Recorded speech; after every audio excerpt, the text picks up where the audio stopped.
মক্কার বেঈমান কাফিররা আল্লাহর নবী বিশ্ব নবী রাহমাতুল লিল আলামিনের চাচার কাছে আয়েশা বলে, আবু তালিব তোমার ভাতিজা আমাদের মূর্তির বিরুদ্ধে কথা বলে। আরে আবু তালিব, যদি পারো তোমার ভাতিজাকে সামলাও, আর না হয় আমাদের হাতে ছেড়ে দাও, সুবর্দ করে দাও, তোমার ভাতিজার শেষ ফয়সালা আমরা করব। আল্লাহর নবীর চাচা আবু তালিব ওই সময় জবাব দিয়েছিল, মক্কার বেঈমান কাফিররা, আমি আবু তালিবের গায়ে বিন্দু পরিমাণ রক্ত থাকতে আমার ভাতিজা মুহাম্মদের গায়ের মধ্যে একটা ফোঁটা লাগতে দিব না। কেমন মহব্বত আবু তালিব করেছে আল্লাহর নবী বিশ্ব নবী রাহমাতুল লিল আলামিনকে। আবু তালিব কেমন মহব্বত করেছেন। আবু তালিব বিশ্ব নবীকে আগে না খাওয়াইয়া আবু তালিবের সন্তানদেরকে খাবার দিতেন না। নিজের ছেলে আলীকে পাশে নিয়ে আসুন নাই, নবী মুহাম্মদকে নিয়ে আসুন। মহব্বত কম না বেশি? ওই চাচা আবু তালিব ইন্তেকালের সময় আল্লাহর নবী বিশ্ব নবী রাহমাতুল লিল আলামিন চাচার কাছে দাঁড়িয়ে বলে, চাচা গো, আপনি আমার এত মহব্বত করেছেন, মক্কার বেঈমান কাফিররা আপনার কাছে গিয়ে বলেছে, রে আবু তালিব, হয়তো তোমার ভাতিজাকে সামলাও, আর নয় আমাদের হাতে ছেড়ে দাও। হবে চাচা আবু তালিব, জন্মের আগে আমি বাবা হারাইয়া এতিম, জন্মের পর মায়ের আধার আমি বিশ্ব নবী বেশি দিন পাই নাই, মা দুনিয়া থেকে বিদায় নিয়ে চলে গেছে, দাদার আদরে বেশি দিন পাই নাই, দাদা দুনিয়া থেকে বিদায় নিয়ে চলে গেছে। কিতাবের মধ্যে আসছে আল্লাহর নবী বিশ্ব নবী রাহমাতুল লিল আলামিন আবু তালিবের আন্ডারে 45 বছর ছিলেন। আল্লাহর নবী বিশ্ব নবী রাহমাতুল লিল আলামিনকে এমন পরিমাণে আবু তালিব মহব্বত করেছে, ওই আবু তালিবের ইন্তেকালের সময় আল্লাহর নবী বিশ্ব নবী রাহমাতুল লিল আলামিন গিয়া বলেন, ও চাচা আবু তালিব, আমার এত মহব্বত করেছেন, এত মায়া করেছেন, চাচা গো, এই মায়া আর মহব্বত কোন কাজে আসবে না। আমাকে আল্লাহ যে দ্বীনের দাওয়াতের জন্য পাঠিয়েছেন, লা ইলাহা ইল্লাল্লাহ মুহাম্মাদুর রাসূলুল্লাহ, এই দ্বীনের দাওয়াতের জন্য আমাকে পাঠিয়েছেন। ও চাচা, যদি লা ইলাহা ইল্লাল্লাহ বলে ঈমান যদি না নিয়ে যাও, তাহলে চাচা গো, আমি মুহাম্মদকে মহব্বত করার পরেও কিন্তু জাহান্নামের আগুনে যাইতে হবে।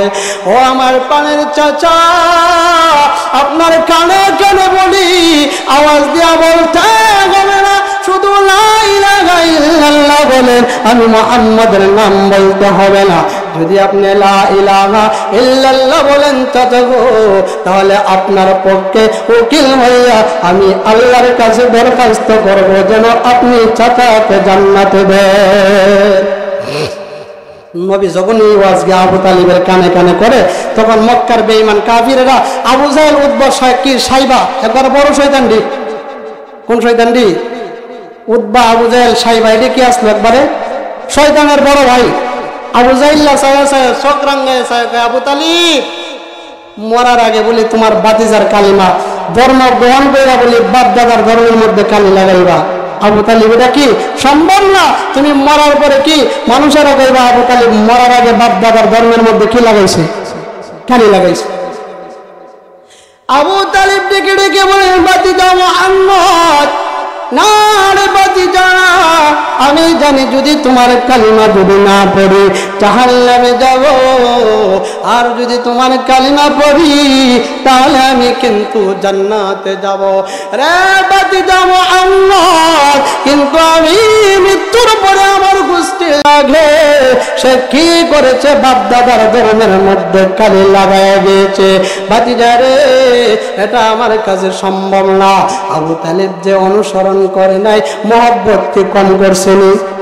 কিন্তু এই মহব্বতের কারণে, নবীর অনুসরণ না করার কারণে আবু তালিব জাহান্নামে যাবে। কিতাবের মধ্যে আসছে আবু তালিবকে সর্বনিম্ন যে শাস্তিটা দেওয়া হবে, আবু তালিবকে 2টা আগুনের জুতা পরাইয়া দেওয়া হবে।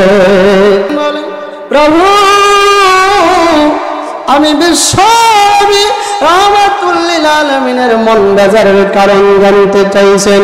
প্রভু আমি বিশ্বনবী এজন্যই মন বেজার, আমার উম্মতেরা মাত্র হায়াত পেয়েছে 60 থেকে 65 ঊর্ধ্বে 100 বছর। আগেকার জামানার নবীদের উম্মতেরা হায়াত পেয়েছে বেশি, 500-700 বছর হায়াত পেয়েছে, আমল করেছে বেশি। আমলের বেলায় দেখা যাবে আমার নবীর উম্মতেরা হায়াত পাইছে কম, আমল করবে কম। আমলের বেলায় আগেকার জামানার নবীর উম্মতেরা আমল বেশি হয়ে যাবে, আমার উম্মতদের আগে জান্নাতে চলে যাবে। এজন্যই আমি বিশ্ব নবীজির মন খারাপ। কার জন্য? নবীর লেগা, আমরা লেগা। আল্লাহ বলে অগনবীজি আগেকার জামানার নবীর উম্মতেরা যদিও হায়াত পেয়েছে বেশি, আমল করেছে বেশি, কিন্তু তারা এক আমল করলে আমি আল্লাহ এক আমলের বিনিময়ে এক আমলের সওয়াব দিয়েছি। নবীজি আপনি টেনশন করবেন না, নবী গো আপনার উম্মতকে যদি আমি আল্লাহ হায়াত দিয়েছি কম, আমলের পাল্লা বাড়ি করে দিবা। নবীজি আমি আল্লাহ বলি আপনার কোন উম্মত যদি একটা নেক আমল করে গো, আমি মহান আল্লাহ একটা নেক আমলের বিনিময়ে 10টা নেক আমল দিব। নবী আগেকার উম্মতের কি, নবীর উম্মতেরা এক আমল করছে, এক আমলের বিনিময়ে একটা সওয়াব পাইছে, আর আপনি নবীর উম্মতেরা এক আমল করলে কয় নাকি 10 নাকি। নবী আপনি খুশি? নবী কয় না আমি খুশি না, আরো বেশি লাগবে। নবীজি আপনার কোন উম্মত যদি আমি আল্লাহরে রাজি আর খুশি করার জন্য একটা নেক আমল করব, আমি মহান আল্লাহ রাব্বুল আলামিন একটা নেক আমলের বিনিময়ে 70টা নেক আমলের সওয়াব দিব। নবীজি আপনি কি বলছেন? নবী বলেন আমার পেট ভরছে না, এক আমলে কত দিব? 70। তারপরে রাসূল কি কয়? আমার হয়তো না। নবীজি আপনার কোন উম্মত যদি একটা নেক আমল করে গো, আমি মহান আল্লাহ রাব্বুল আলামিন একটা নেক আমলের বিনিময়ে 100টা নেক আমল দিব। নবীজি আপনি কি খুশি কয় না খুশি না? 10 থেকে কত দিয়েছে? 100। তারপরে কি নবী খুশি না? কার লাইগা? নবীর লাইগা, আমরার লাইগা। নবীজি আপনার কোন উম্মত যদি আমি আল্লাহকে রাজি আর খুশি করার জন্য একটা নেক আমল করে গো, আমি মহান আল্লাহ রাব্বুল আলামিন একটা নেক আমলের বিনিময়ে 700টা নেক আমল দিব। ও নবীজি আপনি খুশি না? নবী কয় না খুশি না। আল্লাহ বলেন ওয়ালা সাওফা ইউতিকা রাব্বুকা ফাতারদা। নবী আপনি চান, যা পারেন চান, আর আমি আল্লাহ যা পারি দিতে থাকি। নবী এক আমলের বিনিময়ে 700 আমল পাইয়া নবী কিনা খুশি না। নবীজি আমি মহান আল্লাহ রাব্বুল আলামিন আপনাকে 30 পারা কোরআন দিয়েছি। নবী গো 30 পারা কোরআনের মধ্যে একটা ছোট সূরা আছে, সূরা ইখলাস। যেই সূরাটা আমরা কুল আল্লাহ সূরা নামে চিনি। এই সূরা আমরা কারা কারা পারি না কোডাই? সবাই পারেন? এই জোশের সাথে উশারাইছেন পারেন? এই 30 পারা কোরআনের সূরা ইখলাস 3 বার পাঠ করে গো, আমি মহান আল্লাহ রাব্বুল আলামিন 3 বার পাঠের বিনিময়ে 1 খতম কোরআনের সওয়াব লিখে দেব।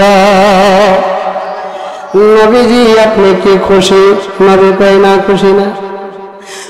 নবীজি আপনার কোন উম্মত যদি ওই কোরআনের মধ্যে একটা সূরা আছে সূরা ইয়াসিন। আল্লাহর নবী গো, আমি আল্লাহর রাজি আর খুশি করার জন্য যদি আপনার কোন উম্মত যদি একবার সূরা ইয়াসিন পাঠ করে গো, আমি মহান আল্লাহ একবার সূরা ইয়াসিন পাঠের বিনিময়ে 10 খতম কোরআনের সওয়াব দিব। নবীজি আপনি কি খুশি? নবী কয় না খুশি না, এমনও কি খুশি হয়? নবীজি আমি মহান রব্বুল আলামিন আপনাকে একটা রাত্রি দিয়েছি সবে কদরের রজনী। চিনেননি আপনারা সবে কদরের রজনী?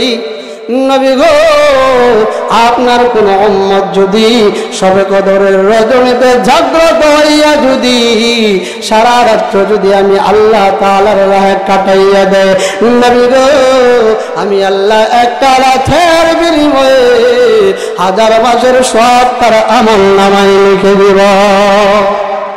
নবীজি আপনি কি খুশি? নবী কয় না খুশি না। নবীজি আপনাকে আমি আল্লাহ 5 ওয়াক্ত নামাজ দিলাম। নবী গো, আপনার কোন উম্মত যদি খুশু আর খুজুর সাথে 5 ওয়াক্ত নামাজ আদায় করে, আমি মহান আল্লাহ রব্বুল আলামিন 5 ওয়াক্তের নামাজের বিনিময়ে 50 ওয়াক্ত নামাজের সওয়াব লিখে দেব। নবীজি আপনি কি খুশি? নবী গো না খুশি না। আল্লাহ বলেন নবীজি ইয়াকাওয়ার বিনিময়ে 10 আমল দিলাম খুশি না, একটার বিনিময়ে 70টা দিলাম তাতেও খুশি না, এক নেকির বিনিময়ে 100টা নেকি দিলাম তাতেও আপনি খুশি না, একের বিনিময়ে 700 দিলাম তাতেও আপনি খুশি না, 3 বার সূরা ইখলাস পাঠ করলে 1 খতম কোরআনের সওয়াব দিব তাতেও আপনি খুশি হন না। ও নবীজি একবার সূরা ইয়াসিন পাঠ করলে পরে 10 খতম কোরআনের সওয়াব দেব তাতেও আপনি খুশি না। সবে কদরের রাত্রিতে যদি জাগ্রত হইয়া আপনার কোন উম্মত যদি কি করে ইবাদত বন্দেগী করে 1000 মাসের সওয়াব আমি আল্লাহ দিব তাতে আপনি খুশি না। ও নবীজি 5 ওয়াক্তের নামাজের বিনিময়ে 50 ওয়াক্তের সওয়াব দিব তাতেও আপনি খুশি না। আসেন গো নবী বসেন, আপনি চাইবেন আর আমি খালি দিব, এইভাবে কিয়ামত হয়ে যাবে, সারা কোনোদিন শেষ হবে না। ও নবীজি আসেন গো নবী বসুন, এইভাবে আপনি চাইবেন আর আমি দিব, তা হতে পারে না। নবী গো, আমি আল্লাহ বলি আপনার কোন উম্মত যদি আমি আল্লাহকে যদি রাজি আর খুশি করার জন্য যদি একটা নেক আমল করে গো, আমি মহান আল্লাহ বিগাইরে হিসাব বিনা হিসাবে আমি আল্লাহ একটা নেক আমলের সওয়াব দিব। অর্থাৎ যার কোনো কি নাই, হিসাব নাই, বিনা হিসাবে কি দেব? ব্যাস না, বিনা হিসাবে নেক আমল দেব। অর্থাৎ কি 700 আর 1 খতম আর 10 খতম না, যার কোনো কি নাই, হিসাব নাই। কার জন্য? কার জন্য? আমরার জন্য। এই আলোচনা যদি করতে যাই তাহলে আমার সময় শেষ হয়ে যাবে। এতক্ষণে আমরা বুঝতে পারলাম যে রাসূল আমাদের জন্য কি কতটুকু আমাদেরকে মায়া করেন, কতটুকু মহব্বত করেন। আলোচনার শুরুতেই বলছিলাম যে আমি যে তারা মহব্বত করবো সে আমার কতটুকু মহব্বত করে আগে জানতে হবে। জানছেন না যে রাসূল আমাদেরকে কতটুকু মহব্বত করছেন? এবার আসুন আমি যে খুতবায় তেলাওয়াত করেছি আয়াতের তাফসিরে যাই। আল্লাহ বলেন, قل إن كنتم تحبون الله فاتبعوني يحببكم الله ويغفر لكم ذنوبكم والله غفور رحيم। আল্লাহ বলেন, কুল, হে নবী আপনি বলে দিন, ইন কুনতুম তুহিব্বুনাল্লাহ, যারা আমি আল্লাহ তাআলাকে ভালোবাসতে চাই, ফাত্তাবিউনি, তারা যেন আপনি নবীজির অনুকরণ করে। আল্লাহ কি বলেছেন যে যারা আমি আল্লাহ তাআলাকে ভালোবাসতে চাই তারা যেন আপনার নবীজিকে ভালোবাসে, এই কথা বলছেন নাকি কইছে অনুকরণ? অনুসরণ আর অনুকরণের কথা। অনুসরণ অনুকরণ আর মহব্বত কি এক জিনিস? একজাক্ট। মহব্বত হলো এক জিনিস আর অনুসরণ অনুকরণ হলো কি আরেক জিনিস। বুঝতে পারবেন মাথা থেকে পা পর্যন্ত যদি নিজের বডির দিকে চান, যে লোকটার দাড়ি না একবারে ক্লিন শেভ, এই লোকটারও যদি জিজ্ঞান যে আপনি রসুলকে ভালোবাসেন, হ্যাঁ কইব যে আমার রক্তের চাইতে কি জীবনের চাইতে রসুলকে বেশি ভালোবাসে। আমি আপনাকে জিগাই, হ্যাঁ যে কইল ভালোবাসে, তার মুখে যে দাড়ি নাই এটা কি ভালোবাসা হইল? কি বলেন? এটা খালি মুখের ভালোবাসা, অনুসরণ অনুকরণ হয়নি। অনুসরণ অনুকরণ কারে করে? অর্থাৎ রসুল যেইভাবে বলেছেন চলার জন্য, রসুল যেইভাবে বলেছেন পোশাক পরিধান করার জন্য, মাথা থেকে নিয়ে পা পর্যন্ত আমার বডিটা কেমন হবে, আমার দাড়িটা কেমন হবে, আমার চুলটা কিভাবে কাটতে হইব, এরারে কি অনুসরণ। অনুসরণ তো আমরা করি এখন কারে? ইহুদি খ্রিস্টানরা। চুল ছাড়া দেখলে পরে শয়তান কি কয়, কি রে আমি কেন লাগাইছিলাম, তুই তো আমাদের বড় শয়তান। আর গিয়া খালি সেলুনের মধ্যে গিয়া করব, পিসের মধ্যে এমন কাটে করবে, মেসির কাটিংটা দাও, নিউমারের কাটিংটা দাও, সাকিব খানের কাটিংটা দাও, কয় কিনা। আবার অনেক আছে দেখবেন মাথার মধ্যে কি পতাকা আঁকে, এরপরে নাম্বার লেখে, হ্যাঁ কি অনুসরণ করে। হ্যাঁ যদি জিজ্ঞান যে রসুলকে ভালোবাসেন, করে কও কি এমন ভালোবাসা বাসে আমার জীবনের চাইতে কি রসুলকে বেশি ভালোবাসে। পঞ্চায়েত হ্যাঁ দিকে চাইলে কি বোঝা যায় যে রসুলকে ভালোবাসে? তাইলে ভালোবাসা আর অনুসরণ অনুকরণ কি এক জিনিস না। যদি ভালোবাসলে যদি জান্নাতে যাইতে পারত, তাহলে সবার চাইতে আগে জান্নাতে যাইতো রসুলের চাচা আবু তালিব। কি বলেন? আবু তালিবকে আমার আপনার চাইতে কম ভালোবাসছে রসুল। কি বলেন? আপনি কি ভালোবাসতেছেন? আপনি আবু তালিব যেই পরিমাণে ভালোবাসেছে, মক্কার বেঈমান কাফিরেরা আবু তালিবের কাছে আয়েশা আবদার দিয়েছে, ও আবু তালিব, গোষ্ঠীর সর্দার, তোমার ভাতিজা মুহাম্মদ আমাদের 33 কোটি দেবতার বিরুদ্ধে কথা বলে, আমাদের দেবতার বিরুদ্ধে কথা বলে, যদি তুমি তোমার ভাতিজাকে সামলাইতে পারো সামলাও, আর না হয় আমাদের হাতে ছেড়ে দাও, আমরা কি করবো এর ফয়সালা করব। মক্কার বেঈমান কাফিরেরা আল্লাহর নবী বিশ্ব নবী রাহমাতুল লিল আলামিনের চাচার কাছে আয়েশা বলে, আবু তালিব তোমার ভাতিজা আমাদের মূর্তির বিরুদ্ধে কথা বলে, আরে আবু তালিব যদি পারো তোমার ভাতিজাকে সামলাও, আর না হয় আমাদের হাতে ছেড়ে দাও, সুবর্দ করে দাও, তোমার ভাতিজার শেষ ফয়সালা আমরা করব। আল্লাহর নবীর চাচা আবু তালিব ওই সময় জবাব দিয়েছিল, মক্কার বেঈমান কাফিরেরা, আমি আবু তালিবের গায়ে বিন্দু পরিমাণ রক্ত থাকতে আমার ভাতিজা মুহাম্মদের গায়ের মধ্যে একটা ফোঁটা লাগতে দিব না। কেমন মহব্বত আবু তালিব করেছে। আল্লাহর নবী বিশ্ব নবী রাহমাতুল লিল আলামিনকে আবু তালিব কেমন মহব্বত করেছেন। আবু তালিব বিশ্ব নবীকে আগে না খাওয়াইয়া আবু তালিবের সন্তানদেরকে খাবার দিতেন না। নিজের ছেলে আলীকে পাশে নিয়ে আসুন নাই, নবী মুহাম্মদকে নিয়ে আসুন। মহব্বত কম না বেশি? ওই চাচা আবু তালিব ইন্তেকালের সময় আল্লাহর নবী বিশ্ব নবী রাহমাতুল লিল আলামিন চাচার কাছে গিয়ে বলে, চাচা গো আপনি আমার এত মহব্বত করেছেন, মক্কার বেঈমান কাফিররা আপনার কাছে গিয়ে বলেছে, রে আবু তালিব হয়তো তোমার ভাতিজাকে সামলাও, আর না হয় আমাদের হাতে ছেড়ে দাও। ওরে চাচা আবু তালিব জন্মের আগে আমি বাবা হারাইয়া এতিম, জন্মের পর মায়ের আধার আমি বিশ্ব নবী বেশি দিন পাই নাই, মা দুনিয়া থেকে বিদায় নিয়ে চলে গেছে, দাদারা বেশি দিন পাই নাই, দাদা দুনিয়া থেকে বিদায় নিয়ে চলে গেছে।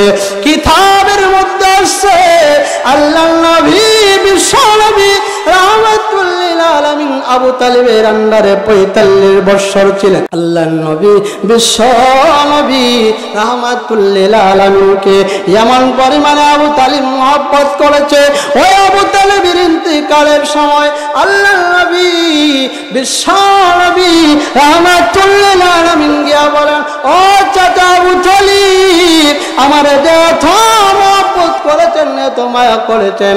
চাচা গো, এই মায়া আর মহব্বত কোনো কাজে আসবে না। আমাকে আল্লাহ যে দ্বীনের দাওয়াতের জন্য পাঠিয়েছেন, লা ইলাহা ইল্লাল্লাহ মুহাম্মাদুর রাসূলুল্লাহ, এই দ্বীনের দাওয়াতের জন্য আমাকে পাঠিয়েছেন। ও চাচা, যদি লা ইলাহা ইল্লাল্লাহ বলে ঈমান যদি না নিয়ে যাও, তাহলে চাচা গো, আমি মুহাম্মদের মহব্বত করার পরেও কিন্তু জাহান্নামের আগুনে যাইতে হবে। ও আমার প্রাণের চাচা, আপনার কানে কানে বলি, আওয়াজ দিয়া বলতে হবে না, শুধু লা ইলাহা ইল্লাল্লাহ বলেন, আমি মুহাম্মদের নাম বলতে হবে না। যদি আপনি লা ইলাহা ইল্লাল্লাহ বলেন চাচা গো, তাহলে আপনার পক্ষে উকিল হইয়া আমি আল্লাহর কাছে দরখাস্ত করব যেন আপনি চাচাকে জান্নাতে দেন। নবী যখন এই ওয়াজকে আবু তালিবের কানে কানে করে, তখন মক্কার বেঈমান কাফিররা আবু জাহেল, উতবা, সাইবা, একবার বড় শয়তানটি। কোন শয়তানটি? উতবা, আবু জাহেল, সাইবা, এটা কি আসলো? একবারে শয়তানের বড় ভাই। আবু জাহিল্লা চক্রাঙ্গায় আবু তালিব মরার আগে বলি তোমার বাতিজার কালিমা ধর্ম গ্রহণ কইরা বলি বাপ দাদার ধর্মের মধ্যে কালি লাগাইবা। আবু তালিব, এটা কি সম্ভব না? তুমি মরার পরে কি মানুষেরা কইবা আবু তালিব মরার আগে বাপ দাদার ধর্মের মধ্যে কি লাগাইছে? কালি লাগাইছে। আবু তালিব ডেকে ডেকে বলে, বাতিজা মুহাম্মদ, না রে বাতিজা, আমি জানি যদি তোমার কালিমা যদি না পড়ি জাহান্নামে যাব, আর যদি তোমার কালিমা পড়ি তাহলে আমি কিন্তু জান্নাতে যাব। রে বাতিজা মুহাম্মদ, কিন্তু আমি মৃত্যুর পরে আমার গোষ্ঠী লাগে সে কি করেছে? বাপ দাদার ধর্মের মধ্যে কালি লাগায় গিয়েছে। বাতিজা রে, এটা আমার কাছে সম্ভব না। আবু তালিব যে অনুসরণ করে নাই, মহব্বত কি কম করছেনি? কিন্তু এই মহব্বতের কারণে, নবীর অনুসরণ না করার কারণে আবু তালিব জাহান্নামে যাবে। কিতাবের মধ্যে আসছে আবু তালিবকে সর্বনিম্ন যে শাস্তিটা দেওয়া হবে, আবু তালিবকে 2টা আগুনের জুতা পরাইয়া দেওয়া হবে। এই 2 আগুনের জুতা আবু জাহেলকে যখন আবু তালিবকে যখন পরানো হবে, আবু তালিব এই জুতার গরমে আবু তালিবের মাথার মগজগুলা ঠাস ঠাস করে বাতের মারের মতন ফুটতে থাকবে। এটা হলো সর্বনিম্ন জাহান্নামের শাস্তি। আপনারা বলেন, আমি জানতে চাই আবু তালিব কি রাসূলের মহব্বত কম করছে না বেশি করছে? আমার আপনার চাইতে কম না বেশি? কিন্তু কই যাইব, জান্নাত না জাহান্নাম? কারণ কি? রাসূলের অনুসরণ অনুকরণ করে নাই। তাহলে খালি ভালোবাসলে হইতো না, কি করতে হবে? রাসূলের অনুসরণ অনুকরণ করতে হবে। অনুসরণ অনুকরণ কারে কয়? সাহাবীরা কেমন অনুসরণ অনুকরণ রাসূলের করছে? সাহাবায়ে কেরামের একটা মজলিস পাহাড়ি অঞ্চল দিয়ে যাইতেছে। হঠাৎ করে একজন সাহাবী, তিনি দেখেন একজন সাহাবী মাথাটা নিচু হয়ে গেছে, আবার সামনে যায় একটু কি করছেন? প্রস্রাব করছেন। তো আরেকজন সাহাবী উনি লক্ষ্য কইরা দেখেন যে মাথা নিচু কইরা যাওয়ার মতন প্রতিবন্ধকতা এমন কোনো জিনিস এই জায়গায় নাই। আবার সামনে যায় যে প্রস্রাব করছে, উনি টেস্ট কইরা দেখলেন এই জায়গায় কোনো কি নাই, প্রস্রাব নাই। সাহাবীর মনে কুটকুটি শুরু হয়ে গেছে, জিজ্ঞাসা কই সাহাবী, এই জায়গায় তো মাথা নিচে যাওয়ার মতন কোনো প্রতিবন্ধকতা নাই, আপনি যে মাথা নিচু কইরা গেলেন, আবার সামনে যায় দেখলাম ইস্তিনজার বাহানা ধরলেন, আমরা তো পরীক্ষা করলাম এই জায়গায় কোনো ইস্তিনজা নাই, কারণ কি? ওই সাহাবী জবাব দেন, নবীর সাহাবীরা রে, আমি যে ওই জায়গার মধ্যে মাথা নিচু করে গিয়েছি, সাহাবীরা শুনো, আমি সাহাবী, একদিন আল্লাহর নবী বিশ্ব নবী রাহমাতুল লিল আলামিনের সঙ্গে ওই রাস্তা দিয়ে একদিন যাইতেছিলাম। ওই সময় ওই জায়গার মধ্যে একটা ডাল ছিল, গাছ ছিল। আল্লাহর নবী বিশ্ব নবী রাহমাতুল লিল আলামিন যখন ওই রাস্তা দিয়ে যাইতেন, আল্লাহর নবী মাথাটা নিচু কইরা গিয়েছিলেন। যদি এখন ওই জায়গার মধ্যে গাছ নাই, কোনো ডাল নাই, আমার নবী বিশ্ব নবী রাহমাতুল লিল আলামিন মাথা নিচু করে গেছেন। ডাল যদিও না থাকে রে, আল্লাহর নবীর অনুকরণ করতে যাইয়া আমার নবী মাথা নিচু করে গেছেন। যে জায়গায় আমি সাহাবীও সেই জায়গায় মাথা নিচু করেছি। সাহাবীরা, তোমরা দেখেছো এই জায়গায় প্রস্রাবের বাহানা করেছি, কিন্তু আমি প্রস্রাব করি না। আল্লাহ নবী বিশ্ব নবী রাহমাতুল লিল আলামিন ওই ডালটা পাড়ি দিয়া ওই জায়গায় ইস্তেঞ্জা করেছিলেন।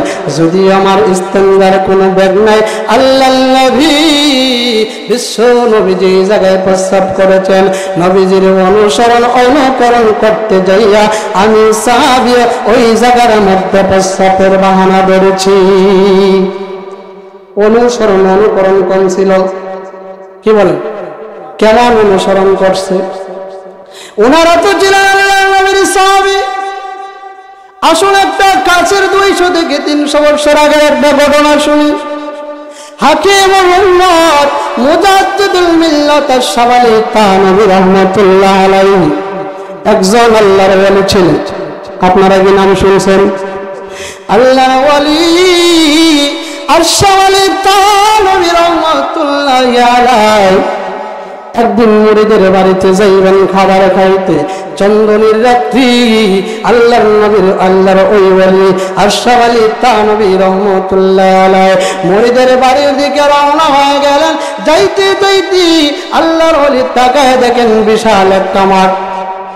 আল্লাহর ওলি তার বিবিরে কয়, বিবি রে আসো, এই মাঠের মধ্যে একটা প্রতিযোগিতা করব, দেখো কারা আগে যাইতে পারে। তুমি আগে যাও না আমি আগে যাই।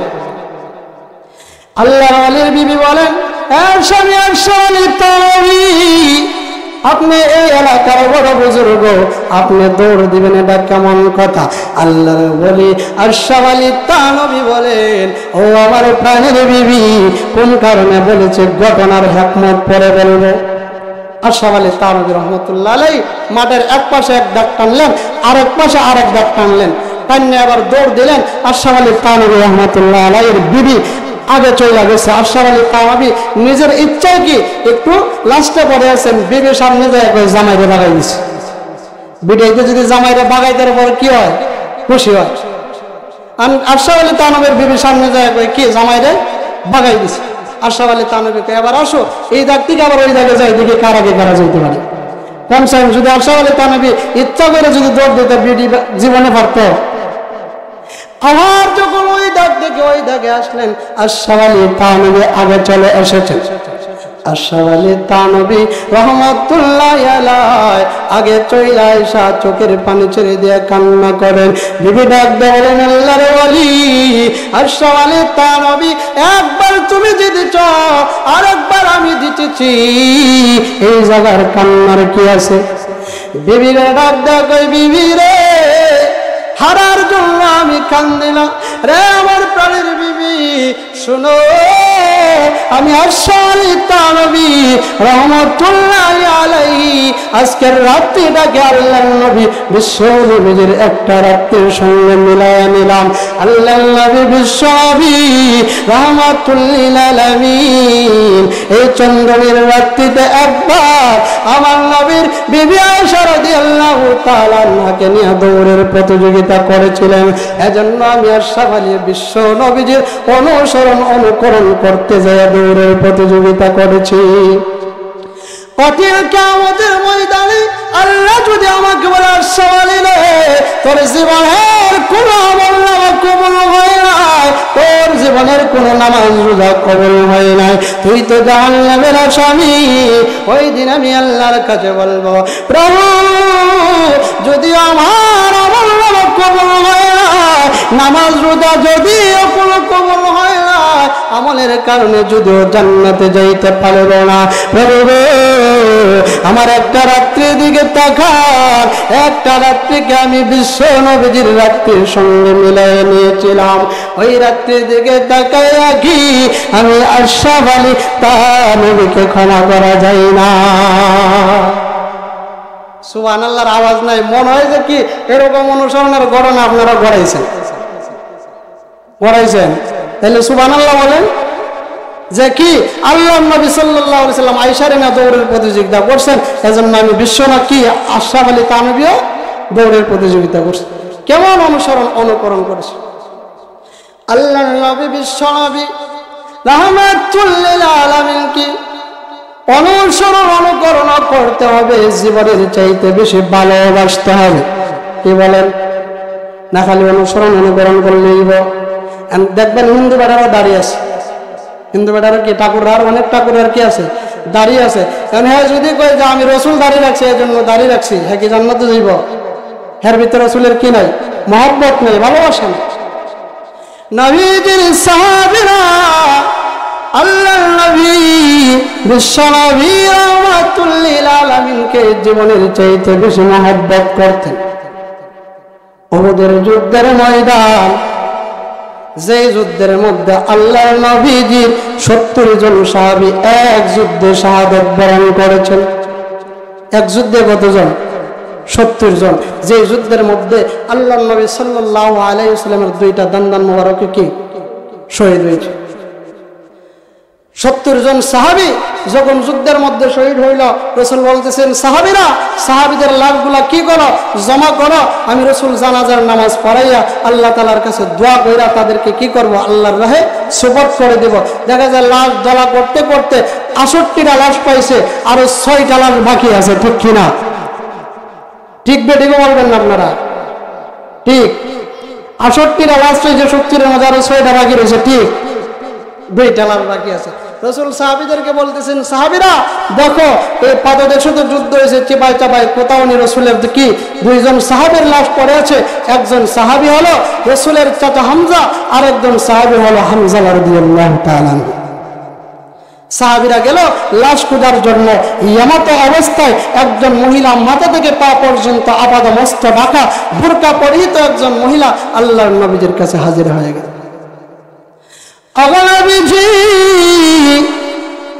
আল্লাহর নবী গো, আপনি কি আমারে চিনেননি? আল্লাহর নবী বলেন মহিলা না, তোমাকে তো চিনতেছি না, তোমার মাথা থেকে নিয়ে পা পর্যন্ত ঢাকা, তোমার কিভাবে চিনব? মহিলা ডেকে ডেকে বলেন ওগো নবীজি, গতকাল যে আপনার একজন সাহাবী বিবাহ করাইছিলেন তারে আপনি চিনেননি? আল্লাহর নবী বলেন মহিলা রে, গতকাল তো আমি আমার সাহাবী হামজা রাদিয়াল্লাহু তাআলা বিবাহ পড়ায় এসেছি। মহিলা দুইটা চোখের পানি ছেড়ে দিয়া ডেকে ডেকে বলেন ওগো নবীজি, আমি হইলাম হামজার স্ত্রী। আল্লাহর নবী গো, তাকাইয়া দেখো, আমার হাতের দিকে তাকা, আমি মহিলার কাঁচা মেহেদিটা পর্যন্ত এখনো শুকাই নাই। ওগো নবীজি, রাতের আধারে যখন নাকি জিহাদের ময়দানে ডাক এসেছে, আমার স্বামী যখন নাকি জিহাদের কান আর আওয়াজ কানে এসে গেছে, আমার স্বামী আনগারা আমার কাছে বিধান আরম্ভ করেছে, ও আমার প্রাণের বিবি, যদি জিহাদের ময়দানে যাইব, যদি শাহাদাত বরণ করি, দেখা হবে তোমার সঙ্গে আখিরাতে। আর যদি